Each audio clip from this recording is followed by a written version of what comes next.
If you want to change the world, start off by making your bed. If you make your bed every morning, you will have accomplished the first task of the day.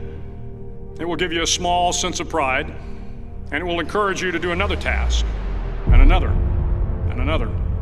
And by the end of the day, that one task completed will have turned into many tasks completed. Making your bed will also reinforce the fact that the little things in life matter. If you can't do the little things right, you'll never be able to do the big things right. And if by chance you have a miserable day, you will come home to a bed that is made, that you made. And a made bed gives you encouragement that tomorrow will be better.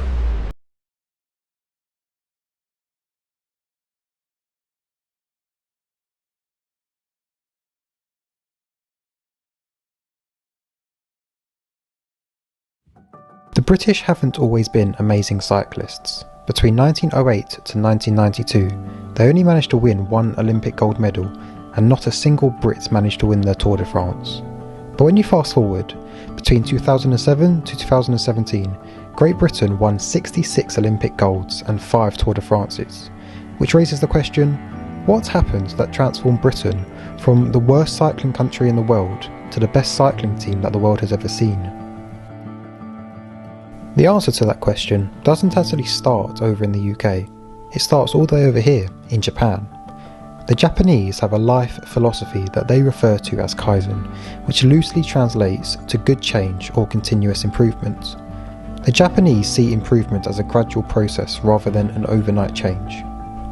But the Kaizen philosophy was first made popular across the world when Masaaki Imami wrote a book about it. When talking about Kaizen, Masaaki is quoted as saying, "The starting point for improvement is to recognize the need. This comes from recognition of a problem. If no problem is recognized, there is no recognition of the need for improvement." But how does all of this about Japan relate back to the success of the Great British Cycling Team? In 2003, the Great British Cycling Team hired this man called Sir Dave Brailsford as their performance director. Dave truly believed in the philosophy of achieving marginal gains. He is quoted as saying, "If you broke down everything you could think of that goes into riding a bike, and then improved it by 1%, you will get a significant increase when you put them all together." In other words, Dave Brailsford was obsessed with achieving consistent improvement, just like the Japanese. Dave Brailsford and his team began implementing small 1% improvements. They began by making adjustments that you would expect from any professional cycling team. They redesigned the bike seats to make them more comfortable, rubbed alcohol on the tyres for a better grip, and began testing fabrics to see what would be best for their cyclists to wear. But Brailsford and his team didn't stop there. They began looking for 1% improvements everywhere. They tested different types of massage gels to see which one led to the fastest muscle recovery. They hired a surgeon to teach each rider the best way to wash their hands. They determined the best type of pillow and mattress that led to the best night's sleep for each rider, and they even painted the inside of the team truck white, which helped them to spot little bits of dust that would normally slip by unnoticed, but could degrade the performance of the finely tuned bikes. So Dave Brailsford used the Kaizen philosophy to help turn the Great British Cycling Team around from a laughingstock to the most successful cycling team that the world has ever seen. Both Dave and the Japanese know that 1% improvements every day mean that this time next year you will be exponentially better than you are today.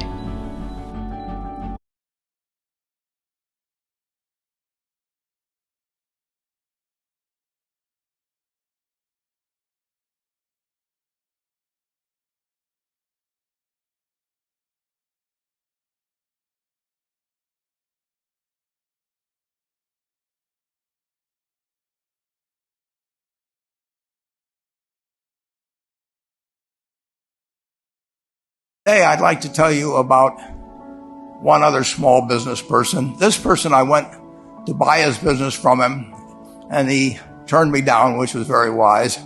The company he built hires more college graduates each year than any other company in the United States. And Jack started at age 35 in the car leasing business, and he had 7 cars. It was pretty slow.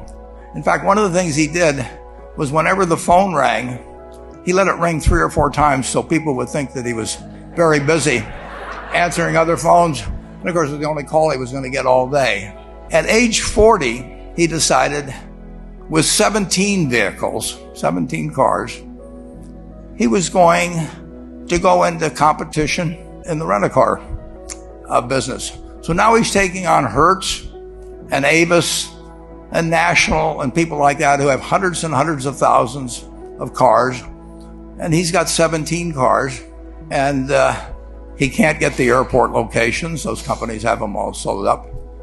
But he was determined that he would basically offer the customer, can't offer him a different car, but he can offer them friendlier service than they've ever seen.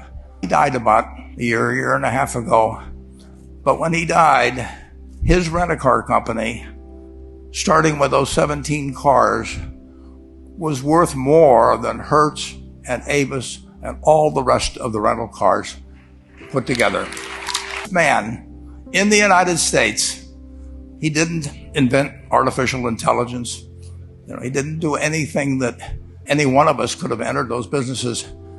But he lived by the creed, basically, of delighting his customers and working with people and establishing the relationship with them so that they in turn would want to delight the customers. He couldn't go out there and take care of every rental car possibility, but he learned how to project himself and his attitude toward his fellow man and his desire, to make a friend out of every customer.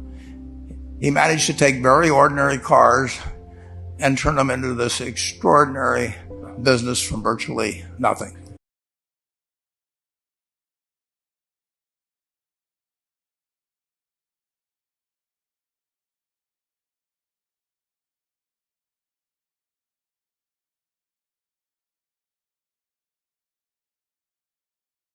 $125 years ago, Dr. John Pemberton started serving Coca-Cola in his Atlanta drugstore for 5 cents a glass. Today, the Coca-Cola company sells 1.7 billion beverages a day around the world.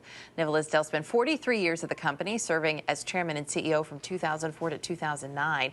He's now written a fascinating memoir, Inside Coca-Cola, a CEO's life story of building the world's most popular brand, and he joins us this morning in the studio. Nice to have you with us. Very nice to be here. You actually came out of retirement for that last stint. Yes, I did. Coca-Cola. Actually, a very, very interesting thing to happen. I mean, they don't normally call the old guys back, But they called you back because they really needed your help at that point. 2004 company had hit a rough patch, and you were really credited with not only turning around the business, but also company morale, which is integral to success. Well, at the end of the day, it's all about the people, and it's all about how they feel about coming to work every day. Now, translating that is difficult, but that's what it's all about. So it's interesting because you actually called on a lot of things in your background. You studied social work in college. And how important was that in bringing that in to help turn things around at this company that you had done very well by before retirement, and then you came back to lead again? Well, the lesson I actually got from social work is that you really can't tell people to do things. You've got to make them change themselves. So I've always tried to manage in terms of getting the facts out there, obviously leading in a certain direction, but also making sure I was getting commitment, because you can have compliance, but you really need commitment. 43 years at the company, and they still won't tell you what the secret formula is for No, Coke? they didn't tell me the secret formula. Really? And I didn't even ask, because I know the system, and I know how closely it's held. How many people know the secret formula? I'm not even going to tell you that. Don't even. All right. Great.